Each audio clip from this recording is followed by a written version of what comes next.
Enterprise Facebook page ও YouTube চ্যানেলটি যারা দেশ ও প্রবাস থেকে দেখছেন সকলকে জানাই আন্তরিকভাবে শুভেচ্ছা ও অভিনন্দন। ভিউয়ার্স, আজকে আমাদের তামজিদ এন্টারপ্রাইজের থেকে আজকে 10 পিস পলের অরিজিনাল কিন পাওয়ার ব্যাটারি চলে যাচ্ছে মাওনাতে, আর 1 পিস ইলং কোম্পানির 64 ভোল্ট 184 এম্পিয়ারের লিথিয়াম ব্যাটারি চলে যাচ্ছে গোপালগঞ্জে।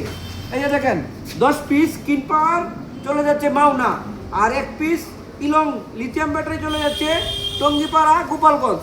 আপনারা যারা আমাদের কাছ থেকে এভাবে অনলাইনে কুরিয়ারে কন্ডিশনের মাধ্যমে সারা বাংলাদেশের যে কোনো প্রান্ত থেকে ব্যাটারি নিতে চান, মানে কন্ডিশনের মাধ্যমে যারা পাইকারি মূল্যে নিয়ে বিজনেস করতে চান, আমাদের স্ক্রিনে দেওয়া নাম্বারে যোগাযোগ করবেন। আমাদের যে নাম্বার 075344704, এখানে দেওয়া আছে 07228358364, এই নাম্বারে যোগাযোগ করবেন। আমাদের কাছ থেকে বাংলাদেশের বিভিন্ন প্রান্ত থেকে আপনারা পাইকারি মূল্যে ব্যাটারি নিয়ে বিজনেস করতে পারবেন। আমাদের তামজিদ এন্টারপ্রাইজের ঠিকানা কিশোরগঞ্জ করিমগঞ্জ উপজেলাতে অবস্থিত। ধন্যবাদ।